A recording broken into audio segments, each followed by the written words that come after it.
तो इस जीवन में ऐसा क्या करें कि आप जैसे महात्मा अगले जन्म में बन जाएं? भगवान का नाम जप करो।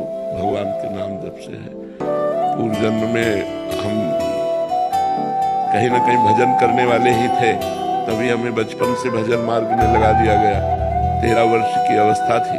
उसी अवस्था, उसके पहले भी हम चालीसा पढ़ते थे, छोटे थे, बच्चे थे तब चालीसा और भगवान में शुरू से हमें याद है। जब जितनी हमारी स्मृति है कि हमें बचपन से भगवान से अपनापन था और एक भयानक पीड़ा थी कि मुझे भगवत प्राप्ति होनी चाहिए।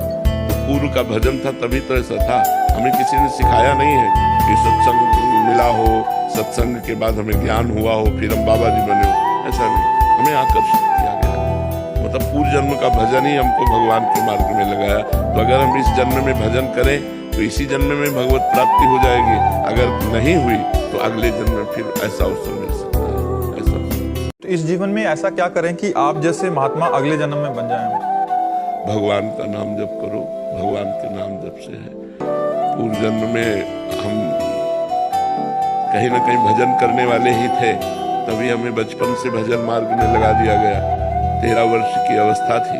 उसी अवस्था, उसके पहले भी हम चालीसा पढ़ते थे, छोटे थे, बच्चे थे तब चालीसा और भगवान में शुरू से हमें याद है। जब जितनी हमारी स्मृति है कि हमें बचपन से भगवान से अपनापन था और एक भयानक पीड़ा थी कि मुझे भगवत प्राप्ति होनी चाहिए। तो पूर्व का भजन था, तभी तो ऐसा था।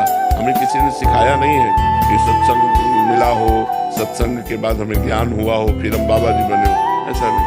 हमें आकर्षित किया गया। मतलब पूर्व जन्म का भजन ही हमको भगवान के मार्ग में लगाया। तो अगर हम इस जन्म में भजन करें तो इसी जन्म में भगवत प्राप्ति हो जाएगी। अगर नहीं हुई तो अगले जन्म में फिर ऐसा अवसर मिल सकता है।